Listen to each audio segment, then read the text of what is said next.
Have you checked the children? You're a little mad sometimes. Hi, I'm Chucky. Wanna play?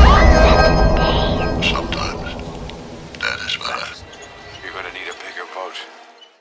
Long days and pleasant nights, fellow travelers along the path of the beam. I am known on this level of the tower, well, as Jaime and Fuego, and if it please you, join me here for a bit of palaver on Hail to Stephen King. That's right, y'all. So very stoked to have you here for, oh man, our first post-tape quarantine craziness after Captain Trumps or Trips or whatever the hell we're calling it at this particular point. I kid, you know. But yes, I'm so very stoked to have you here with me on the horror show. Welcome. You can just call me Fuego for short. And yeah, based on that tower of books behind me, you can probably tell that Cy King, El Rey, as I so affectionately call him, is in fact my favorite author of all time. If you were just happening to stumble upon this review for whatever reason, as opposed to having seen any of the 200 plus previous that I have done in over 3 years of this program. But I decided to divert from doing the official anniversary coverage at the end of March because of the fact that, well,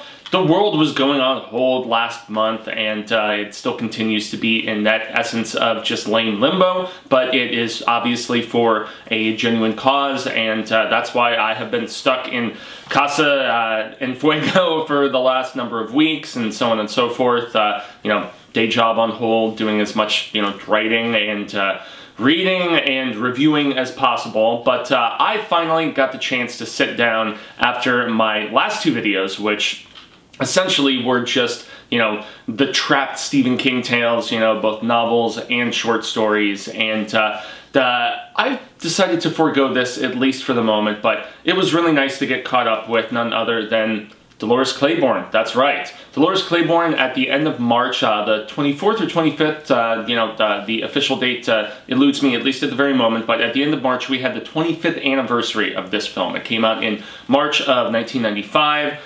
Featured a Saturn Award nominated performance with both Kathy Bates and from Jennifer Jason Leigh. And the interesting thing about this adaptation of the 1992 novel is it's really kind of a sequel to the source material, because the fact that Dolores herself in the original book that Cy King wrote, she's really just, you know, giving her, I guess, deposition, explanation, whatever. Really, like, reading the book is like just reading, you know, somebody who has been taken into custody telling the story of why they did so much that they actually did. And in that respect, it's actually a lot more interesting in some ways to listen to the audiobook, because it's like just hitting play on that audio tape of, you know, just that person just giving that sort of description and everything, and recounting and retelling everything. The book is just stream of thought, stream of conscious. It really doesn't have any chapter breaks or anything like that. It is just one long 300 plus page just explanation as to why this very feisty woman played by you know, Kathy Bates did what she did. Is this the second time she is murdered? She has been taken into custody for the same crime that she was questioned for, but in lieu not able to be actually you know, charged with back when her daughter Selena was very, very young. And that's the interesting thing as well. Selena in the novel she's mentioned, and she is a major crux of the plot and why Dolores decides to do what she does to her husband, but she is a full fleshed out character in this. You know, Jennifer Jason Leigh does a very interesting job, and in some ways is the main character, even more so than her mother, you know, when she comes back to Maine and is trying to assist her despite resentments and, you know, bad blood and lack of communication since she's become an adult and all this other stuff, resentment, you know, yeah, she comes back and is actually a full fleshed out character with those charges being, you know, hurled at her for allegedly killing her, you know, longtime woman that she has been a caregiver for, and, you know, like, caregiver, maid, you know, all kinds of different things of that nature. Basically her bitch, so to speak, you know, cleaning her home, wiping her ass as she got older. I mean, everything that you can think of. And so this is a very interestingly directed film from Taylor Hackford, I believe is the name of the director, and yes, Taylor Hackford, scripted by Tony Gilroy. Tony Gilroy is at least more famous most recently for doing the first 4 Bourne films, but he also paired with Taylor for Extreme Measures, and you know, he was a big name in the 90s and then segued into doing doing more action-centric stuff in the 2000s and stuff. But yeah, man, I mean, at least when this initially came out, Taylor Hackford went on to direct Ray, but he was a big name at this time because he had just done Blood In, Blood Out 2 years before. So we're talking like powerhouse dramatic team of both writer and director coming together to kind of tell the sequel story of, okay, what if Selena actually came back and then had to, like, you know, help her mother get her back in any possible capacity with these major charges of murder being hurled at her. And so that's essentially where we're at, but you can tell Selena is incredibly troubled and Jennifer Jason Leigh plays it in spades. You know, I will always think of Jennifer Jason Leigh for, you know, Fast Times and, you know, being the naive girl showing off her goodies and all that stuff. But, I mean, she really, in the early 90s especially, just evolved into a very just sound, dramatic actress, and she flexes those skills here. She truly does. I mean, she's definitely troubled. She's drinking the whiskey. She's chain smoking constantly. But then again, she's also a reporter with the pressure of deadlines and all of the stress that comes entailed with that. And she's trying to get to Phoenix, you know, throughout the film to cover this story, which I find very funny, being there in the deadly desert myself, you know, hometown and all that jazz. But yeah, so just having Selena be, you know, more than just a flashback and an afterthought and a reason for, you know, going after the husband. And that's another bit of information that I should mention here for the uninitiated if they're not aware, is that this is basically the twinny, the twinnyverse, twinner, whatever you want to call it if you're a constant reader. This is basically the sister novel, I guess maybe is a better way of putting it, to Gerald's Game. And the reason for that is because there is a eclipse that is a very major plot point in Gerald's Game that transpires, and that same eclipse happens in Dolores Claiborne. And so King wrote those right around the same time. This is when King was, he had just become sober very recently to this, you know, right after Tommyknockers.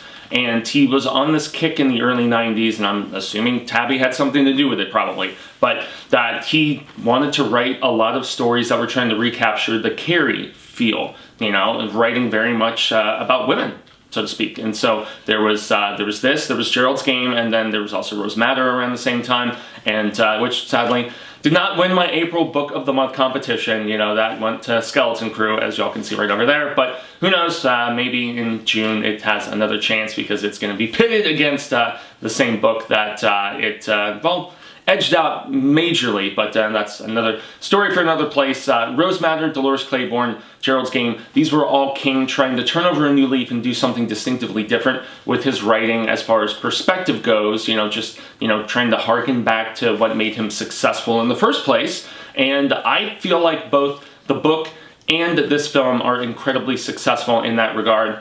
Kathy Bates has actually gone on record to say that of all of her performances, this, at the time of the interview, she said it was her favorite. Who knows what's transpired since then. You know, she's gone on to do tons of other things since the mid-2010s. I believe it was 2013 when she mentioned this as her favorite performance, even above Annie Wilkes, which, you know, she won an Oscar for. So that really says a lot for, you know, her to just, I don't know, praise this character, you know, more so than even the one that she became so iconic and in a lot of ways notorious for. But she's very good in this, honestly. She is. She's very just sharp-tongued, quick with the quips.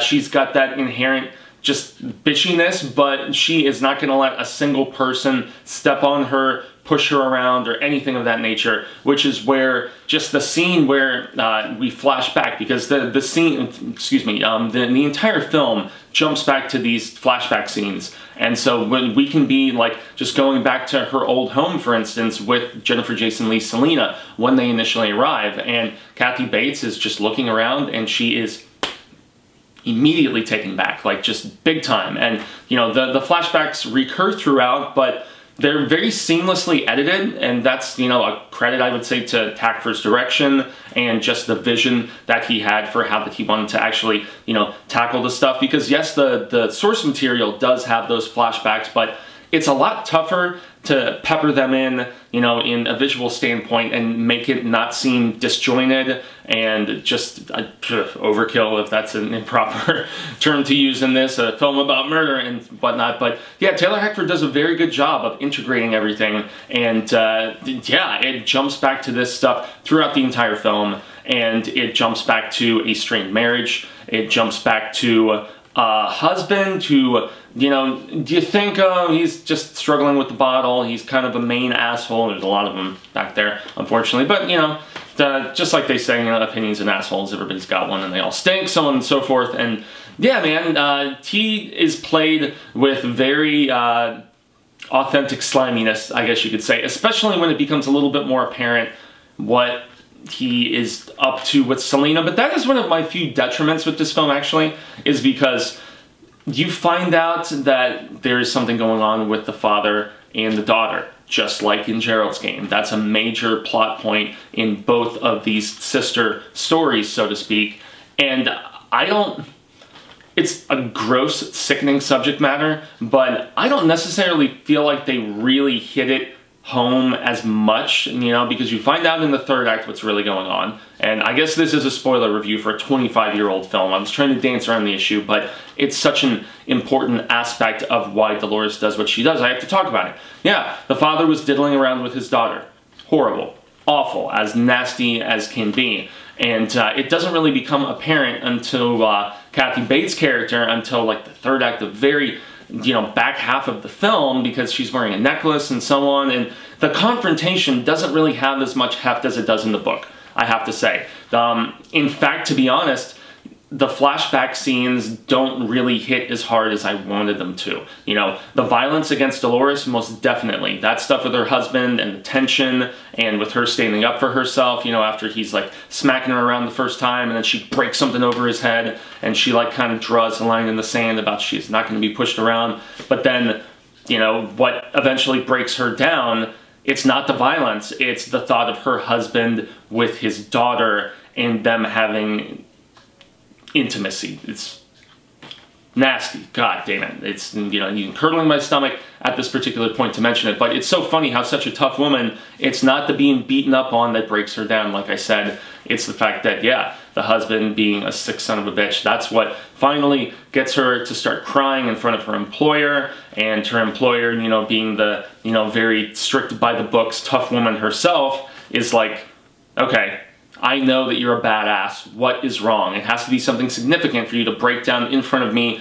for you to lose the aspect of professionality, for you to break protocol, and that's where, you know, things kind of come full circle, I suppose. And yet, another thing that occurred to me as I was watching this with Catherine last night is that the original novel, actually, the cover is a spoiler, man. The cover is a viewpoint looking up to a woman from the bottom of a well. And so you obviously assume, oh, somebody's going to get thrown in a well to die. It's probably going to happen, you know, if it's on the cover of Stephen King's book. And yeah, I don't necessarily think that that was the wisest move, and that's why, like, the UK edition does not have that. It's just that the UK edition of the hardcover just has a woman, like, sitting on a porch, if I recall correctly. And so, while I love the well cover, it definitely just... it spoils too much, you know, and it's not even so much a well in the film, it's more so like, you know, there's planks, and she lures him in a similar fashion. It just, I don't know if you would consider it a well, you know, or if it's just like an old hole that he falls into or whatever, but yeah, she decides to take matters into her own hands when she realizes what her husband is up to. And that's why, as we flash back to present day, at least what was present day in 1995, that's why Selena is so effed up. And she has repressed these memories. She actually looks back fondly on her father and is kind of, you know, that's one of the reasons for resentment with her mother, is because she pretty much assumes that Mama Bear killed Dad, and yet she doesn't necessarily remember why. And so really, it is Selena as the main character in a lot of ways in this film, as I mentioned earlier, even more so than Kathy Bates' iconic Dolores Claiborne. In the book, it is 100% Dolores. It's Dolores telling us the story, telling the officers the story. But in hindsight in this, it's very much Selena's story of just, you know, coming to terms with all of this stuff that she has obviously repressed because of the fact that it was so traumatic and so terrible. And the supporting cast is really good in this too. You've got some Kristopher Plummer in there as the man who has been, you know, just keeping his eye on Dolores since back when she killed her husband. And this is his second chance at actually getting her. And he's almost like reveling in it, so to speak. You've also got a very young John C. Reilly in this, which is kind of funny. And he does a good job, at least in the few scenes that he's in. This is before he segued into comedy, you know, in the mid to late 2000s and started doing stuff like Walk Hard. I love Dewey Cox, man. That's a damn good movie.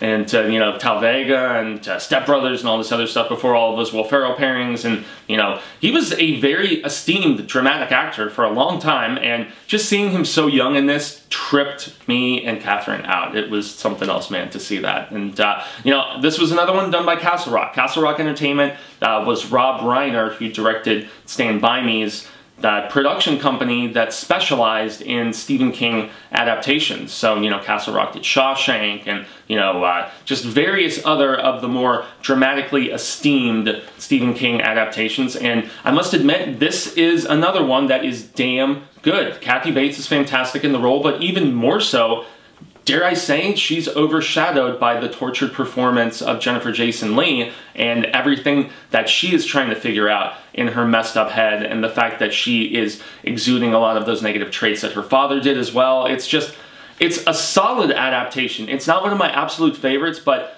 if I was to rank maybe like the, I don't know if I'd put it in the top 10, but it's definitely in the top 15 as far as just well acted, well shot, and very strong Stephen King adaptations. And this is another one that it involves donuts. Nothing for supernatural presence and otherworldly shit going down. It is very much, it's a grounded tale. And it's another thing that he was really trying to explore and get into at least a little bit. I mean, Rose Madder has a tiny bit of it, you know, just like Gerald's Game arguably has a tiny bit of it. But he was really trying to keep stuff more real world, so to speak, as opposed to, you know, not of this world, blah, blah, blah, blah. Sorry, trying to sing Black Sabbath, but it's actually Lord of this World, if I remember correctly. But nonetheless, man, this is a very solid Stephen King adaptation. Taylor Hackford, very solid directing, great performances from both of his lead actresses here, and if you have not seen Dolores Claiborne, I recommend the hell out of this, especially since it just celebrated its 25th anniversary. So,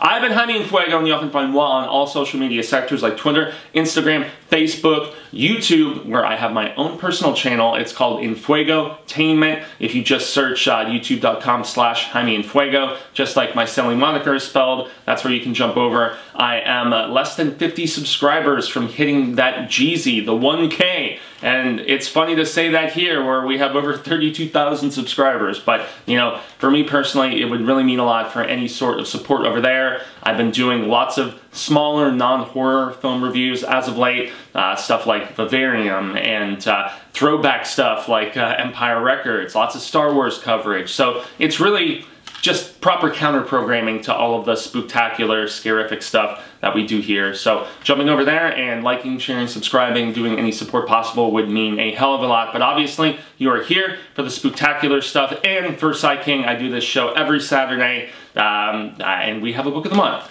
Book of the Month is a thing that actually ties in with the Stephen King Facebook group. The Stephen King Facebook group is really the only thing that gets me on the face beesies in this crazy, you know, time where news is a slog and depressing and all that other stuff. But the palaver that I share with all of the it's like around 800 people, you know, that are on there. It's not of the thousands and tens of thousands like some of those larger Psy King Facebook groups, but I mean, really, I feel like there is a more intimate Kef, and I mean, the YOU the Ka-Tet is awesome, and we do a monthly book, and that is going to be none other than Skeleton Crew. For the first time in a while, we actually did a poll. There's a couple golden anniversaries in June, but there is none in April, and for April, the choice was all of the Ka-Tet over there, and they chose none other than Skeleton Crew, Psy King's second short story collection. So the first Saturday in May, I believe it's May 2nd,